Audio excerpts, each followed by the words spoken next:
Law school. It's an investment in your future. But like all investments, without the right advice, it can lead to disaster. That's where Pre-Law Pro comes in. Whether you're exploring the law, navigating the admissions process, or need personalized career guidance, at Pre-Law Pro, we've got your back. Don't gamble on your future. Invest in it. Get started today at prelawpro.com. How can I make myself more competitive? How do I build my network? I want my career to go to the next level, but I don't really know where to start.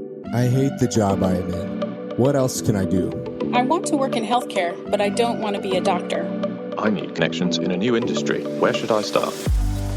Whether you're a college student trying to decide on a career path, a young professional trying to develop their career, or maybe you're in the mid to late stages of your own professional journey and you're looking for a new challenge, or maybe you're facing an unexpected job search.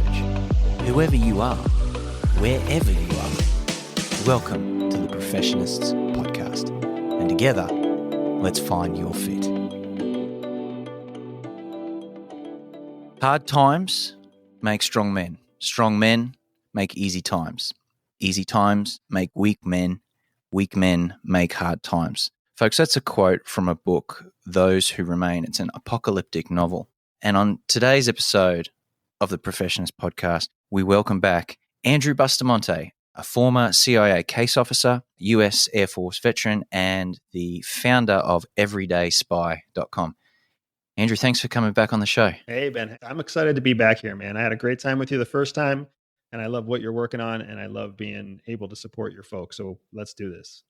Thank you. Thank you. Well, you turned out to be the most popular episode on season 1.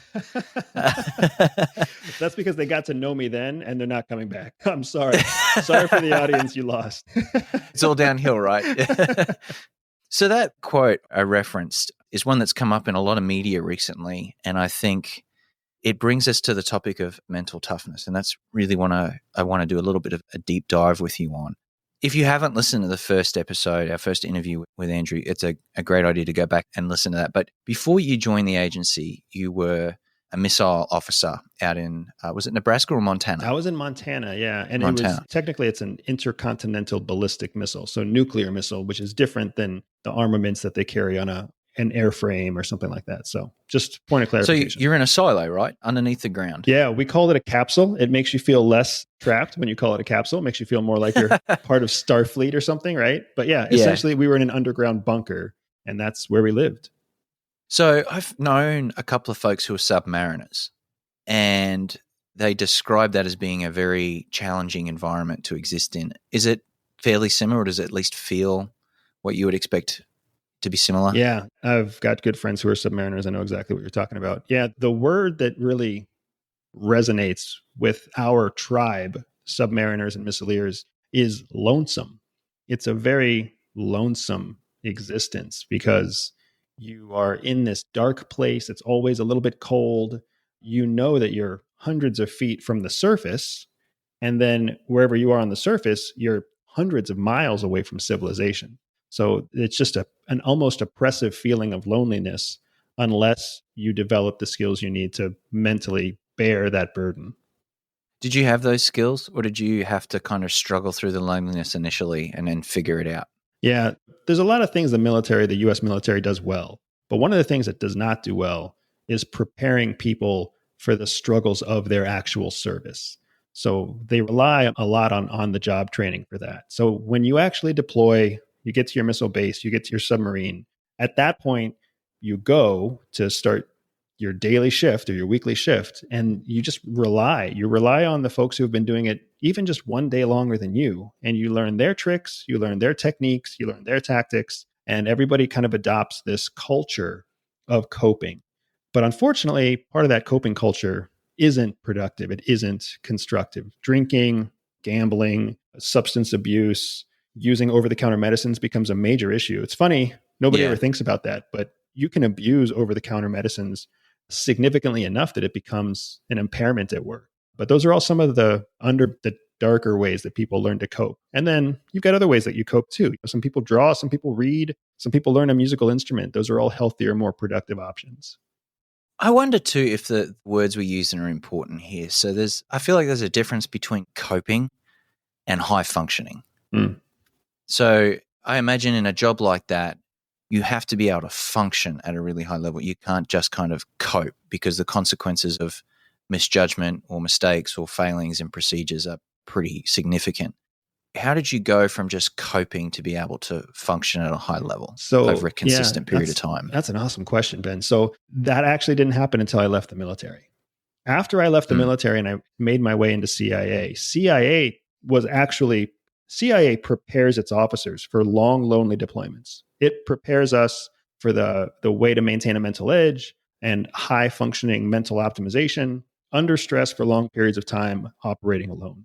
And the thing that was the defining point for me when I learned how to maintain high performance for an extended period of time was when the agency taught me the difference between constructive and destructive reactions or responses. You can always pick to be either constructive or destructive with your actions. And when you are constructive, obviously you are building upon something. When you are destructive, you are taking away from something. And most coping techniques are destructive in nature. It's like you have a set pot and you slowly take money out of that savings account, right? You slowly take beans out of that pot until the pot is empty. That's what most coping mechanisms really are. Just like you said, coping is not high functioning. Coping is a slowing or a slow depreciation from a high standard. Before we jump into the CIA, I wonder if you could give us an example maybe of where you lacked mental toughness and how you would address that now with the skills that you have. And then we'll do a kind of a deeper dive into how the agency actually helped to prepare you. Yeah. I think it's when people listen to people like you, it's really easy to fall into the trap of thinking, well, this guy's never really failed at anything. So I think it'd be helpful to hear an example. Yeah, absolutely. So I was a terrible soldier. Oh my gosh, man. I was horrible. I'm an Air Force Academy graduate with a 2.4 GPA. I barely made it through the Air Force Academy. I went on to go into pilot training, and I transitioned from pilot training to space and missile operations. And in space and missile operations, I did well enough that they kept me there. But man, I was horrible. And a big part of why I was so horrible was because when I found out that my job in the military was going to be 72-hour shifts living underground, that is the furthest thing. When I joined the military, it was to see the world. But somehow I had found myself pipelined for general, because Space and Missile Officers, 13 Sierra, that's our Air Force specialty code, 13 Sierras are the only other pipeline to general aside from pilots. So here I am, like earmarked for greatness with an Air Force Academy graduation and a 13 Sierra badge. And I'm living underground with a top secret clearance 3 days at a time. And my entire future was now written. You spend 4 years in Montana, 2 years in Colorado, 4 years in North Dakota, 3 years in Colorado. Maybe you go back to California. And I'm like, none of this is what I wanted. None of this is a travel overseas or anything. And when faced with that reality, I cracked. Not like a psychedelic break or a psychological break, but I stopped caring. I was so furious. I was so upset that I didn't have the control that I wanted to have, that I just became destructive. I adopted all these destructive coping mechanisms, right? Now, I was very fortunate that I didn't turn to drugs or alcohol or whatever else, but I turned to like womanizing, which was not a way to build positive relationships. I was already, we can talk about it later with the CIA part, but I was already kind of naturally malicious and naturally willing to tell lies. I was morally flexible. So all of a sudden I adopted all those things and I took them into work with me. I cut corners. I lied to supervisors. I lied to friends. I did whatever I could to try to cope with the fact that I had to be underground. I had to do something I didn't like. And I was going to have to do it basically forever if I ever wanted to be a successful military officer. And that was just, it turned into a very destructive period of time that went into my military record and it went into my personal relationships. It separated me from my family, who was all former military. It was not a good time. Absolutely a part of my life I would categorize as failure. When did you harness Because I think we've all been in that feeling, that sense where it feels a bit hopeless. But certainly in my experience, where you can turn that around is where you harness that bitterness and you turn it into kind of an aggressive plan to get out of where you are and to move on to something else. So obviously you were coming up to the end of your first military contract. What was the moment where you said, I'm done, I'm not going to moan about this anymore, but I'm actually going to go and do something else? What made you get there, and what was that moment like? It didn't happen, to be honest. Yeah. Well, I guess to a certain extent it did, but it wasn't quite as clear as you just laid it out to be, right? There was Iraq and Afghanistan were breaking out. I had done military tours supporting both AORs. So I had my OIF, OEF badges, and I was recognized and on the path to whatever success that takes. And then the Air Force started a program called Force Shaping, which was an effort to cut down Air Force personnel so that they could direct funds to support Marine Corps and Army personnel, specifically in the war zone. Now, I remember as soon as they opened up the Force Shaping program, 2 Air Force officers of the 13th Sierra Code, I was the first one in line. Never before has the military seen me mobilize faster than when they offered me a chance to get out of the military early. So that's what I did. I went, got in line, put in my paperwork, and I was ready to go. I was running away. That was my coping mechanism. I didn't want to do this. I didn't want to shine my shoes and shave my face every day for the rest of my life. And they gave me an out, and I felt like a trapped animal, and I was going to run. I didn't care where I went. So I put in my paperwork, and the next day after I put in my paperwork, I went and I applied to the Peace Corps because I didn't know what I was going to do with my life. But all I knew is It seems like the furthest thing away too. It's like a good breakup. For anybody out there who's ever broken up with somebody, who's the next person you date? Somebody who's exactly the opposite of the last person you just dated. So I was in the market for a new girlfriend. And my short hair, uniform wearing, polish my shoes girlfriend, I needed the exact opposite. And that's how I went into a process where I applied to the Peace Corps trying to run away. And I got fortunate because in that process for applying to the Peace Corps, the agency found me. And when they found me and they pulled me into their interview process, I was faced with that decision that so many men out there can relate to. It's like, well, this sounds like a better option. Like, maybe I can try this. How do you say no to this offer? So that's what I did. I took the better of 2 options just to see how it went.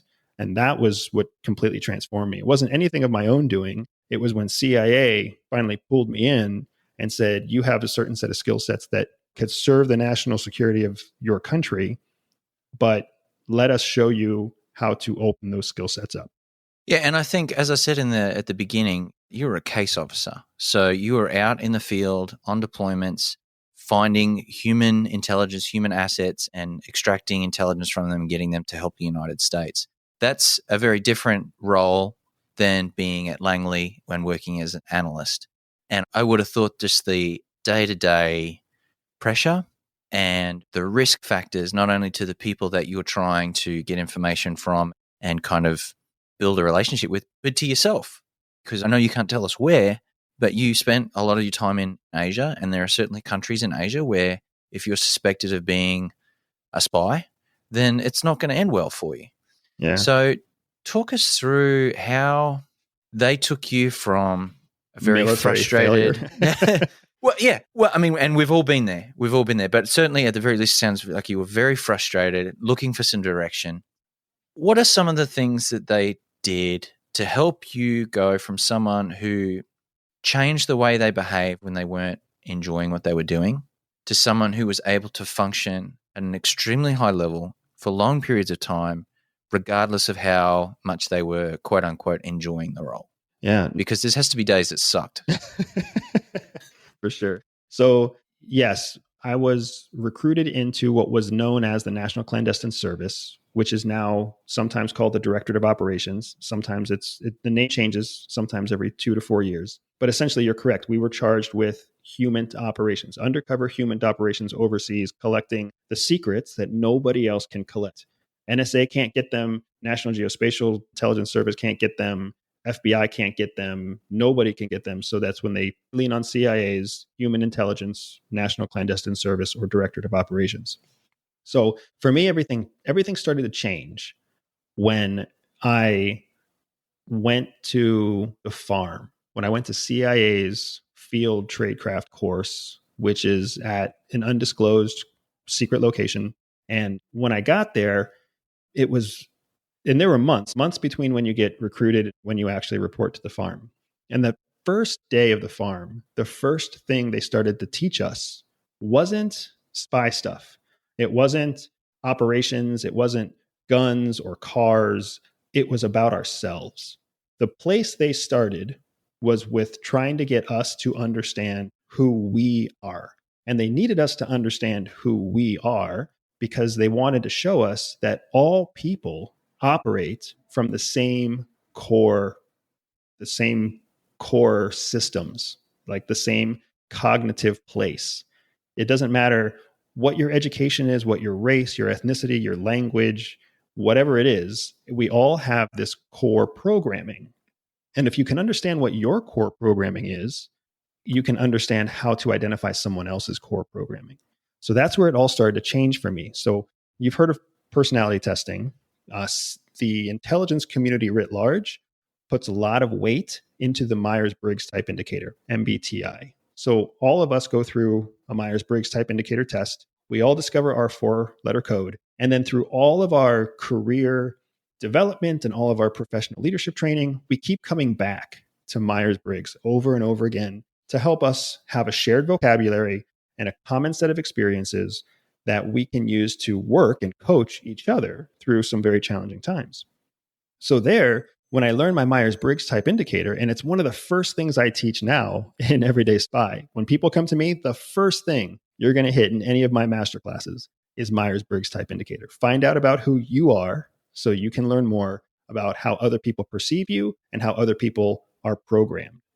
But when I learned that I myself am an extrovert, not an introvert, and I learned the difference between the two, when I learned that I'm an intuitor, when I learned that I am a thinker and a perceiver, when I figured out what each of those definitions were according to Myers-Briggs, and I put the pieces all together, and then I read the profile of an ENTP like me, that's when it all started to make sense. It made sense to me why I was weak where I was weak. It made sense to me why living underground was so hard. It made sense to me why I didn't like not having control over my future. It made sense to me why I hated long checklists and why I didn't like shining my shoes. It was all crystal clear to me that my wiring was different than the wiring required to succeed in the military. It was never my fault. It was never the military's fault. It was just, it's like putting a square peg in a round hole. It's not the piece. I could shape myself to fit there for a period of time, but it was never going to be a good fit. And then even more powerful than that was once I learned my fit, then I could see the value I could bring to CIA. And CIA was able to say, this specific strength that you have, we need you to use this strength. And here's how you use it in a better way. And now all of a sudden I was able to calibrate every aspect of my life to maximize my strengths and maximize the opportunity for success in spite of my weaknesses. And that was where the consistent high performance, that's where it lives. It lives in a place where you can maximize your strengths and maximize your capacity to perform despite your weaknesses. Once you're there, it's the sweetest feeling in the world, man. What about weaknesses? I guess it's very hard to turn weaknesses into full-blown strengths, but there must be a place here where they begin to mitigate or at least reduce the negative impact of some of those weaknesses. Yeah, it's a very astute point. It's a complete and total self-help lie that you can improve your weaknesses. Doesn't happen. Your weaknesses are yours. No matter how you look at it, it's always going to be a weakness. If you consider a river, right? There's a river that flows from north to south. Let's say you drop in 2 boats on that river. One is a little bit more south and one is a little bit more north. You put both boats down in the river. You call one boat your strengths. You call one boat your weaknesses. The river flows at the same speed. So even though your strengths floats down the river, your weaknesses float down the river at the exact same rate.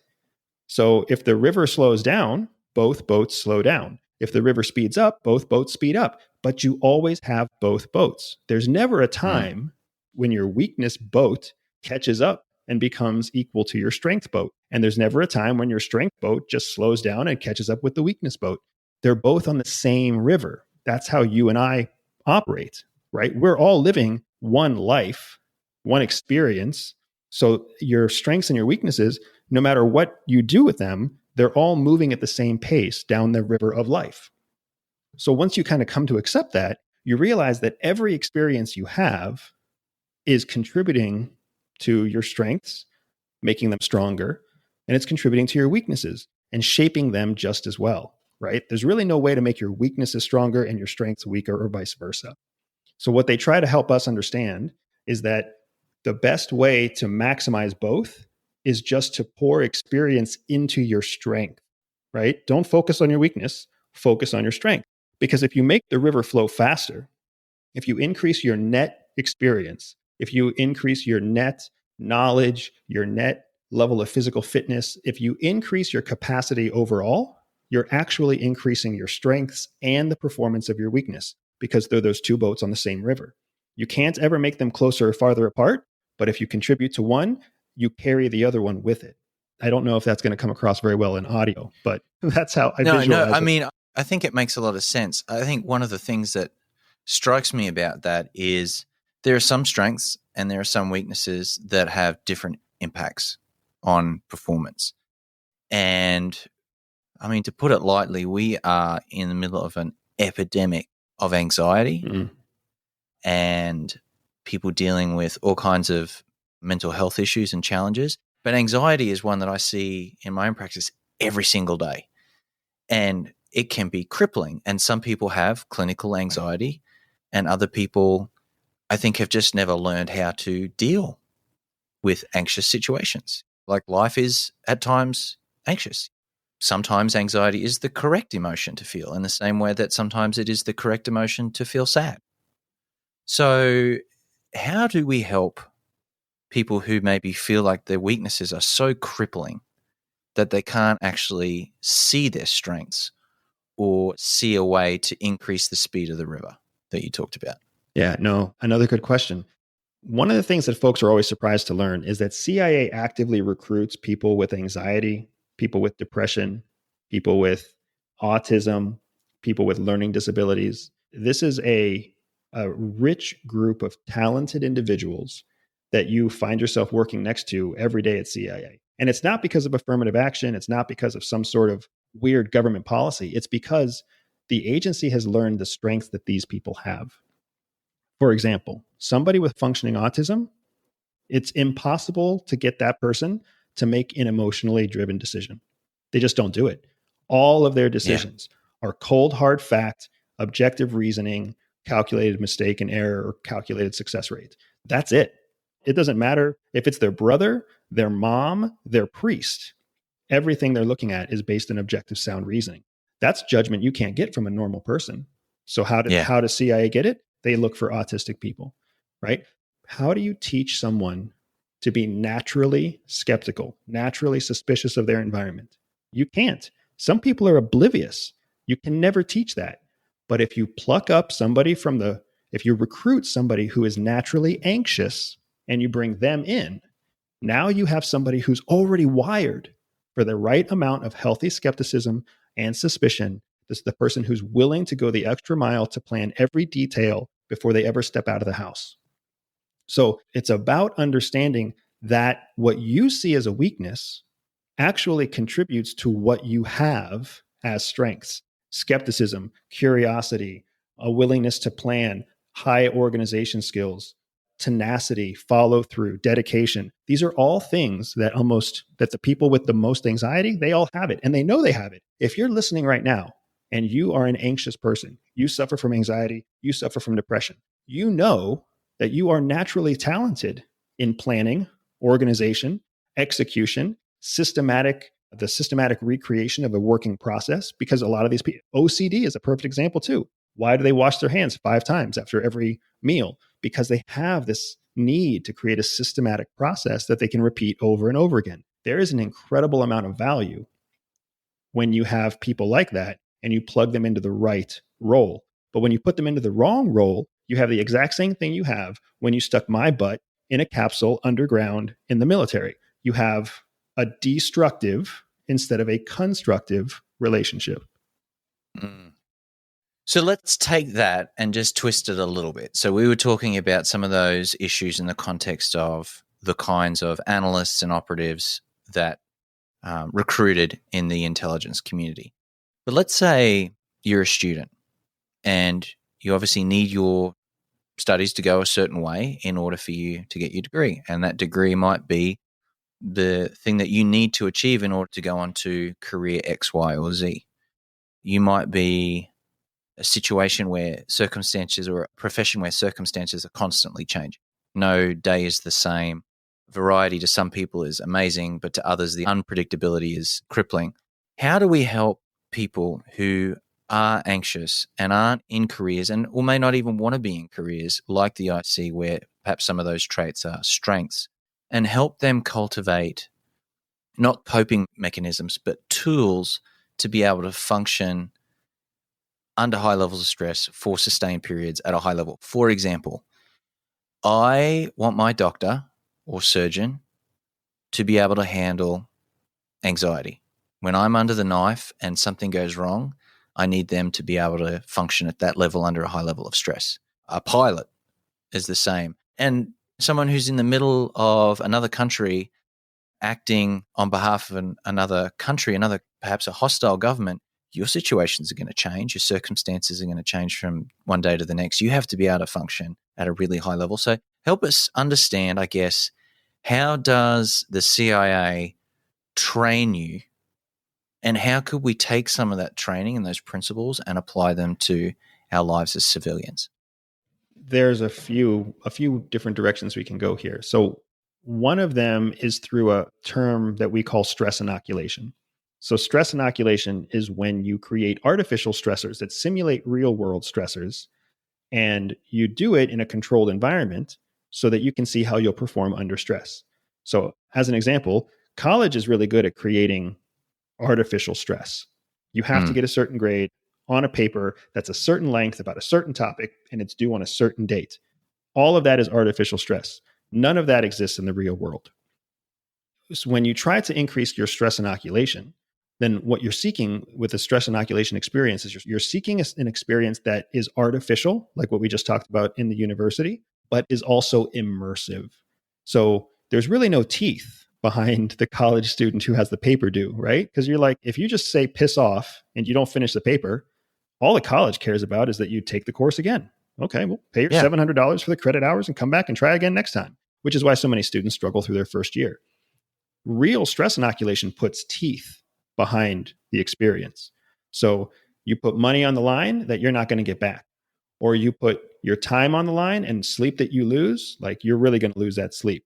If you don't eat, you're really going to feel the pain of not eating, right? Whether it's some kind of survival and escape training, like one of the courses that I ran recently that we were talking about, those people felt real stress. I took away their food. I took away their sleep. I actually put them with black hoods over their faces, standing outside for hours on end, waiting to be interrogated. They went through a real interrogation. That is stress inoculation. They knew in the back of their minds that they were safe, but all of their senses in the frontal cortex, the front of their mind, was real. It was real. It was intense. It was scary. It was exhausting. That broke through.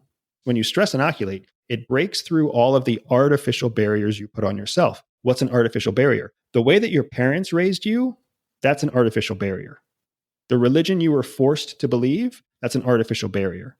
The moral context, the social rights and privileges, all of the expectations that have been piled on you, those are all artificial barriers. At your core, you already have decided what rules you're going to follow and what rules you're going to break, who you actually respect and who you pretend to respect, which law you decide is a valid law and which law you choose is not a valid law. What's frustrating is that we spend so much time in the social context of things pretending to be something that we aren't, that we often lose sight of who we really are.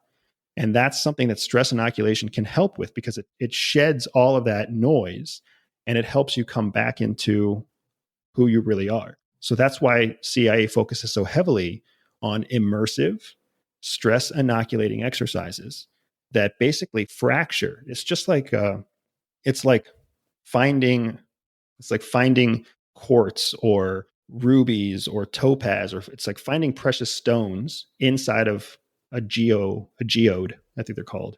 You've got to crack through this rock before you see these amazing gems on the inside. That's the same thing that stress inoculation does at CIA. They crack the rock and expose these precious gems on the inside. Those gems are the way you really are, the way you really think, the way you really believe, the way you truly act, your full capacity. A lot of anxiety that's out there isn't actually the way people are wired. A lot of anxiety out there is artificially put in place by the stress of social constructs. So at the farm, they can replicate that very well. Yeah, because they control the entire environment. I mean, it's amazing. I'm sorry to interrupt you, dude.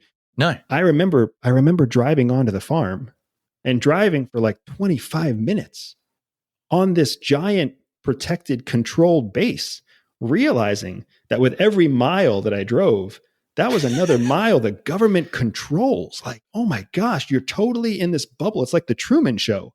You're not in control of anything. Everything that happens to you, you are a pawn in their game. And all they're doing is seeing how much stress it takes to break you, to crack you, and to grow and shape you. And do people crack? Oh, absolutely. I crack. You don't graduate the farm without having that artificial geode split open so that they can show you, like, look, this is who you really are. And it's an awkward experience to come face to face with who you really are. So just here's a very bland example. I don't like crosswalks. I think crosswalks are a silly waste of paint. I think they're made for stupid people, right? Like I always walk across the street at a crosswalk because that's what mom and dad taught me. That's what the police in my neighborhood reinforced, right? Like it didn't matter. If I was with my nieces and nephews, I had to make a good impression. I had to walk across the crosswalk.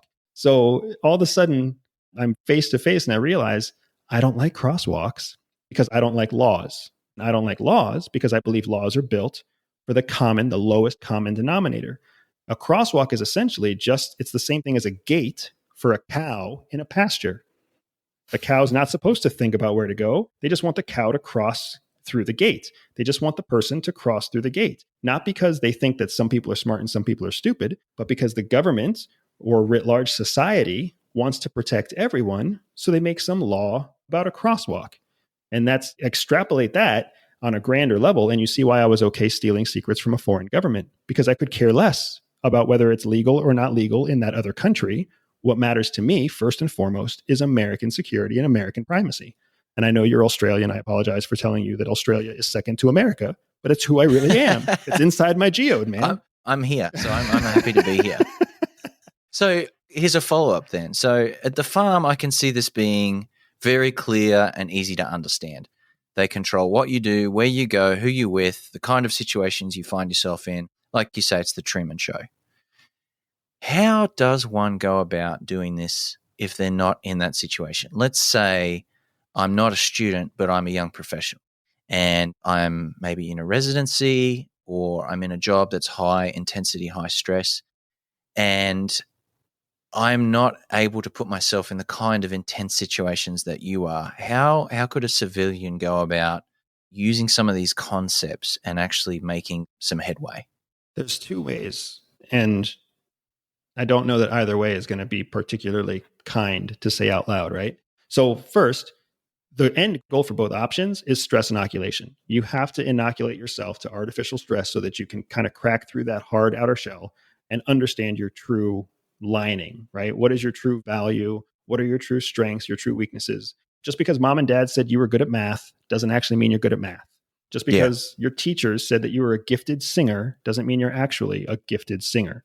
So you've got to find out what you're really made of. And what I find interesting is that a lot of professionals, young professionals out there, are just doing what teachers or professors or counselors told them to do. You're really good at organization. You're good at problem solving. You're a natural leader. You know how many people get told they're natural leaders, but they have no business in leadership whatsoever, and they know it, but they don't want to admit it, right? So it's all about stress inoculation. The two ways that you can do that are either to surround yourself with contrarian thinking. That's something that nobody wants to hear, and even fewer people want to do. So if you hold liberal values, you need to stop hanging out in liberal circles and find your way to the nearest conservative meeting and force yourself to be part of that community. You need to surround yourself with something that is 180 degrees different from what you think you believe.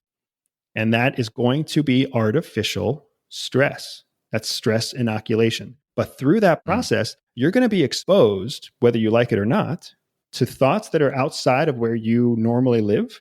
You're going to hear how people rationalize their opinions, their beliefs. You're going to see them function as human beings. Like, you will essentially be like a wolf among the sheep, or a sheep among the wolves, depending on how you look at it. But either way, it's going to crack through that geode, and you're going to start to see, wow, I actually kind of agree with this aspect of what they're saying. Or you're going to decide that some aspect that you disagree with, you'll further understand why you disagree with it so much. But very few people want to do that. Nobody wants to change their Google algorithm, their Google News algorithm, to follow news sources that are opposite to what they like. Nobody wants to flip from CNN to Fox News. Nobody wants to change from Fox News to CNN. They don't want to do it. If you've been listening to NPR, the idea of listening to MSNBC is anathema. Nobody wants to make that change. So if you're not willing to inoculate yourself by going and hanging out with the opposite crowd, you need to seek out experiences that force you to inoculate, which is why Everyday Spy is doing well in the business world, because people don't want to inoculate themselves by hanging out with the opposites. They'd rather come take 2 days, 4 days, 6 days with me and have me put them through Intel training or an Intel simulation that cracks the geode for them.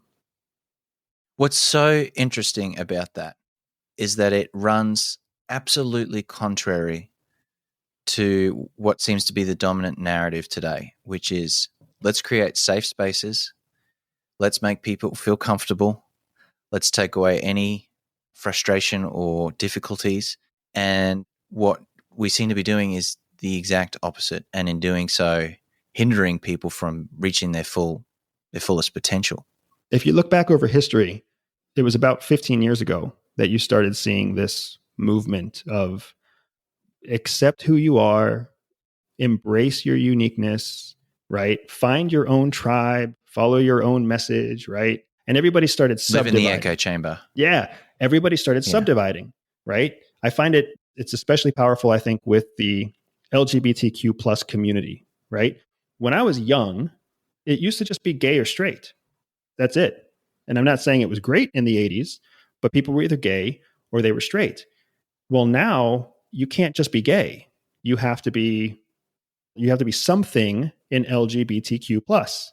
You have to have some definition, right? And I've met dozens of people in the gay community who really don't like having to define themselves as like, I'm gay, but I'm the masculine of the gay side, or I'm queer, or I'm transsexual pre-op, or transsexual post-op, or I'm a cross-dresser. Like, it's amazing how much they have had, that one community has had to subdivide.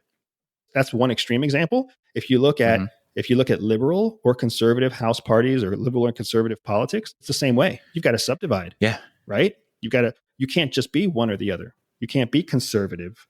You've got to be like, where are you on the spectrum of conservative? You can't just be a dad. You have to be a dad of like, that falls under some other subtext, right? Are you a stay-at-home dad? Are you a working dad? Are you a dad who supports your wife? Or are you an absentee dad? Like, are you the provider? Are you the head of household? Like, it's amazing. We have to subdivide. And the more that you subdivide, the more you just separate a society. And that's, I feel like, what has led to this incredible spike in anxiety, like you talk about. Why are so many more people depressed and anxious now than ever before? Because they feel more alone than they've ever felt before. Because they've been forced into these little silos, and they're told they can't go and they can't cross-pollinate into another silo because this is their silo. This is their little dark room. And whether they like it or not, they need to learn to accept it. I stand wholly opposite of that. Break the hell out of that room. There's some certainty in knowing that the sun is in the day and the moon comes at night. There's some certainty in truth. But if you can't have ideas that you can challenge and run by other people who disagree with you to test those ideas, how do you ever find anything truthful? And then if you have nothing truthful to hang on to, that has to make its make us feel even more anxious if we're not testing our ideas and our beliefs against other people in different contexts? How do we build some of that resilience that comes with being pushed and being prodded? I mean, it's a real shame that we've lost the ability to have conversations with people that disagree with us. Yeah. Well, I would also say that people don't want to have conversations with folks who disagree. Like it's not something that most people feel bad about. If anything, most people feel very good that they go to a Saturday evening barbecue and they sit around a table with 7 other people and they're all drinking the same beer with the same opinion about the same things, making fun of the same shows, right? They can't wait for the same upcoming releases, whatever it is. They love to live there. My mother loves to live there, right? She drinks the same boxed wine as her closest 5 friends. They all meet at the same RV park, right? They do the same thing the same way, and they love it. And they feel like they've got a community. They don't realize that's not a community, right? Once upon a time, that was the community that would have one saber-toothed tiger come in and eat everybody because nobody knew how to hunt anymore. They only knew how to gather. So here's a question then, where we take this next. So you've talked about for the individual, in order to push to their limits of what they can tolerate in terms of anxiety and stress, is to create situations of artificial but high intensity stress to really crack open the geo, to really see what you're made of inside and cut yourself open and see what's inside and do what you can with what you've got. How do you take that? You've got kids. How do you take that and raise resilient children? And how do you lead teams that maybe lack resilience and make them resilient? It's an uncomfortable thing. So my wife and I actually just sat down a few days ago to talk about my son, because we're in Chicago on a private intel contract, and on the flight out here was the first time that my son ever used the word anxious with us.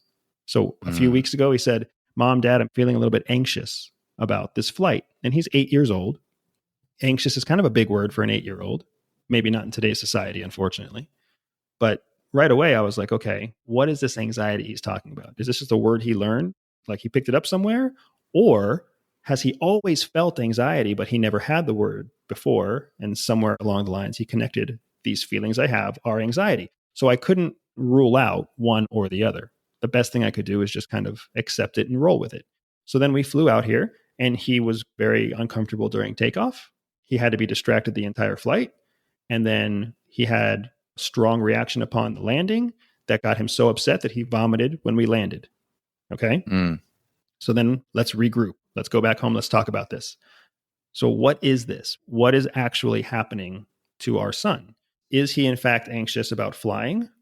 Or is he anxious about travel? Is he anxious about change? Or is there something else completely outside of the realm of anxiety that's going on, right? Did he have something bad to eat the night before? Did he not get enough water? Whatever else it might be. So what I'm finding is that when you try to make it personal and you try to take someone else's anxiety or someone else's resilience into your own sphere of responsibility, the thing you have to do is you have to force them to understand themselves. You have to force them to crack open their own geode a little bit, right? And for me, that's a lot of daddy time with my 8-year-old boy. That's a lot of adventures. It's a lot of challenges that we don't know how he's going to respond to. Let's take him on a boat. Let's see how he responds on a boat. Let's take him on a high skyscraper and have him stand on one of those glass floors. Like, let's put him in these environments that help us reduce the variables and actually find out what's going on. And then as it turns out, what we find out is that he's anxious because he sees his mom anxious before every flight. He actually himself has no physical manifestations of anxiety, right? It's that he's living in a house where his mother, who is a former CIA officer, who is a diagnosed general anxiety disorder and manic or depressive, right? Like, she, high functioning CIA officer that has both anxiety and depression. And now my son sees that all the time. So his anxiety was for his mom, not for himself. And once we were able to crack that open, everything changed. Right now, he can't wait till we go to Portugal this winter. He can't wait until we find our way to Japan, where his mom grew up. Like, it's amazing, the transition, right? The transformation. Whenever I lead teams, it's a very similar process. Frankly, if I run into a team member who isn't willing to do the uncomfortable work, to find out their true talents, to unlock the resources they could use to really exponentially improve the team, they don't stay on my team for very long. I would rather have a team of 2 people who are willing to crack open the core of who they are and pour 100% of their talent into the business than have a team of 10 people who are kind of pussyfooting around their fears and their anxiety and becoming a drag on the overall performance of the team because they're too afraid to face the facts. And the facts don't necessarily have to be bad. You might crack open your geode and find out you're a total badass. But everybody is anxious. People are afraid they're going to crack open their geode and find out that there's nothing special. There's nothing inside them at all. Right? Yeah. And that's, again, part of our society telling everybody, you don't have to be special. There's nothing special about you, right? Everybody's special, which is the same way as saying that nobody's special. Yeah, that's a good way of putting it. And I think it comes back to the fact that building teams and resilient teams takes time. And in the case of your son, you've got credibility. You're his dad. So you've built up some of that social credibility that we've talked about in the last episode. And so I guess, is it fair to say that as a leader in trying to develop a resilient team, do you invest some time in building up that credibility before you turn up the heat? Or would you prefer to come in, put the pressure on early and kind of force that cracking open of the geode, so to speak, and then see what you're working with? What approach would you have? So it's different depending on the situation. I'm at a place now in my career where if somebody pulls me into a team meeting, it's because they want me to crack some geodes, right? I am now, there's 2 types of gardeners. There's the gardener who plants the seed and helps the plant grow. And then there's the gardener who comes in and pares down the less functioning branches so that the stronger branches can grow more fruit, right?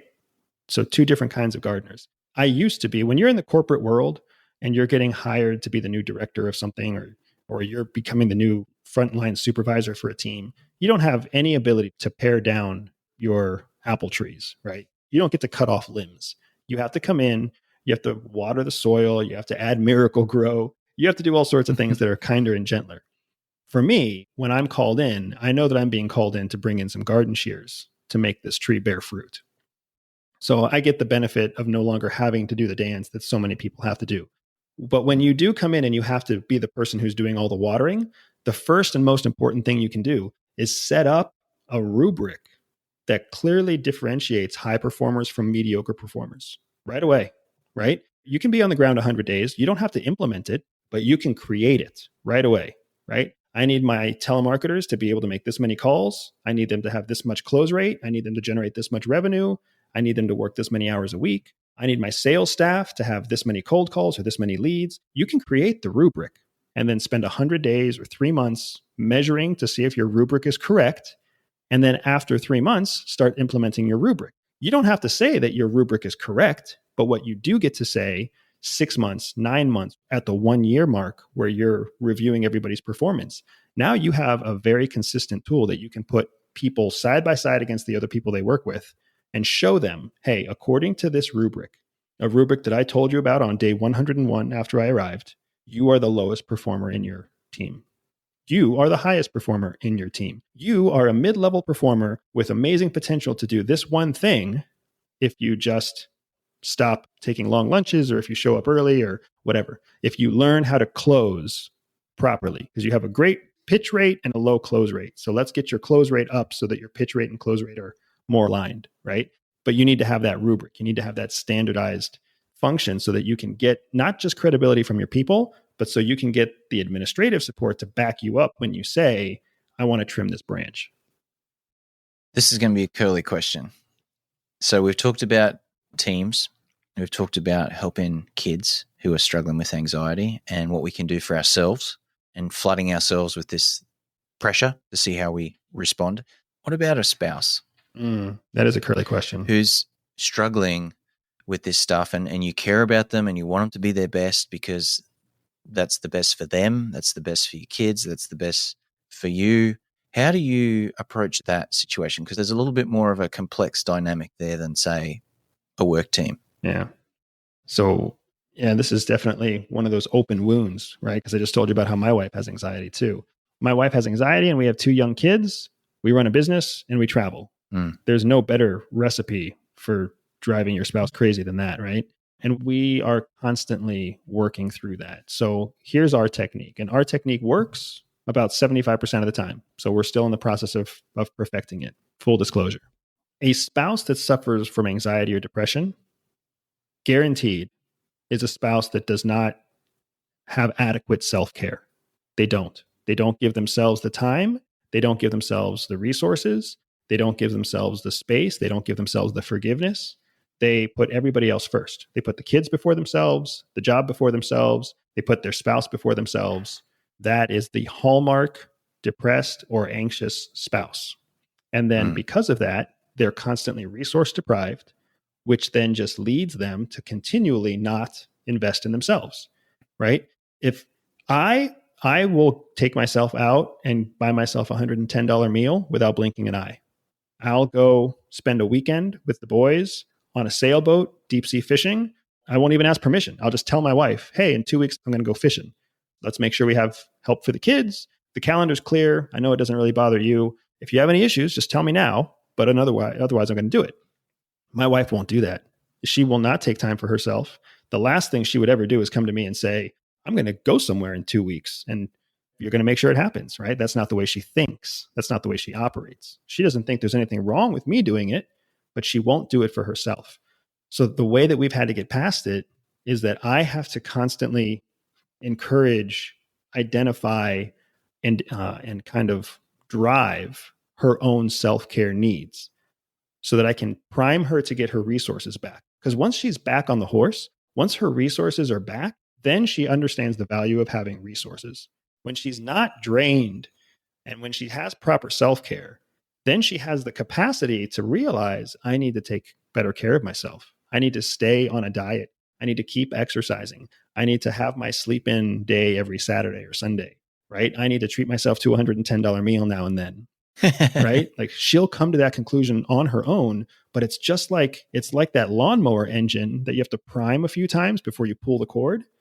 I have to prime my anxious spouse before I pull the cord and let her engine just do the work. If I don't ever prime her, it's just going to keep being an engine that doesn't start.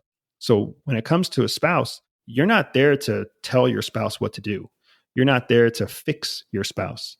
But what you can do is give them the resources to self-identify their own struggle, and you can give them the support they need to turn their coping mechanisms into constructive habits, constructive tools, constructive techniques so that they can care for themselves and in doing so, better care for you and the children. Andrew, you've given us a ton of stuff to unpack. You mentioned a little bit about the courses. If people want to go and find out a little bit more about yourself, you can find Andrew's podcast, Everyday Espionage, on iTunes and all good platforms. You can head over to EveryDaySpy.com, check out Andrew's website. He's also on social media. You know you're really active on Instagram, for example, again, at EveryDaySpy. But you also run some really awesome training courses. And you mentioned the one where you put people through a survival, escape, and evasion type course. You do streetcraft courses. Where can people go and find out about those courses? And what are the ones that are coming up in that kind of back end of 2021? Yeah, so unfortunately, there's nothing coming up in 2021.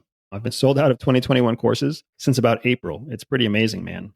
It just shows me the demand for what we're doing. And it's been super encouraging because it's allowed us to grow our company. We started hiring more people, producing more content, because there's clearly a need to show people what they're capable of and then unlock opportunities for them that they didn't realize they even had access to.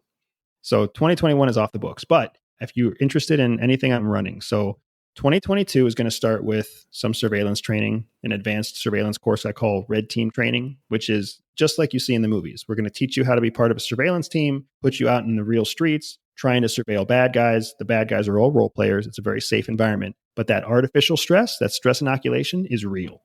And then we're going to flip the role and we're going to make you the bad guy and put a team that follows you so you can see what it's like to be watched without even knowing you're being watched. And we're going to give you the tools to figure out how it all works. So that's called Red Team. You can check that out at everydayspy.com/red, RED.